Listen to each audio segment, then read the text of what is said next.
Mbote mingi na balandi na biso nyonso bolandaka biso na kamera na biso ya Les Amoureux de Dieu-TV.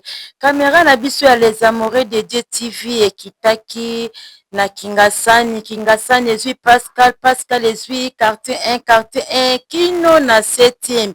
Komona wapi vraiment musala kitoko. Toyebaki ke service national esalaka babilanga esalaka elonaka bamasangu me lelo bazongi na Kinshasa. Botala bango ndenge bazali kosala service kitoko na Pascal. Botala ndenge bazali kosala musala, bazali vraiment koranger kitoko grâce ya président na biso Félix Tshisekedi. Tala musala kitoko oh bazali kosala. En tout cas Félix Tshisekedi musala kitoko. Bino moko boyebaki na Pascal awa moya to solola la telefone ezate même oza na mutuka soki embouteillage eleki shege akoya bendi yo telefoni ake nango. Surtout soki otelemi ozosolola wana nde mawa tro bakoyiba o telefoni bake nango. Mais lelo kotala Pascal tande komi kitoko okosolola à l'aise na telefoni na yo, okozala vraiment à l'aise soki ozali kotambola na Pascal koto. Bino moko botala service national ndenge bazali kosala musala kitoko. Tala ndenge nzela etikali polele bapandi wenze bomwe ndenge bapandi wenze musala kitoko. Napesi longonya mingi na président ya biso Tshisekedi, napesi longonya mingi pa général Kasongo bambote ebele vraiment musala kitoko. En tout cas babone na biso bo partager ba vidéo na biso baona ba s'abonner te bo s'abonner na chaîne na biso Les Amoureux de Dieu TV bo partager ba vidéo oyo. En tout cas musala kitoko babone na biso tokotika bino botala vraiment ndenge caméra na biso ya Les Amoureux de Dieu TV ndenge pende zwaki ba image ko banda Pascal ti quartier 1 kino na 7e. Botala ba image ndenge tozwaki na caméra na biso ya Les Amoureux de Dieu TV.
bino moko bomoni vraiment na ba image na biso bomoni nzela kitoko musala kitoko nzela polele en tout cas longonya mingi na président na biso Félix Tshisekedi vraiment nzambe ya lola abomba président na biso na musala kitoko papa na biso Félix esuka boete et continuer lisusu et continuer papa na biso président nzambe ya lola abomba yo en tout cas napesi bambote mingi na babone na biso baona basabone te bosabone na chaîne na biso napesi bambote mingi na famille mingata nyonso napesi bambote pa ya merveille de Dieu bambote belé pa ya cadette mwana ntuka nzambe ya lola vraiment abomba biso ezalaki nga sœur Karine Mingata en tout cas bambote ebele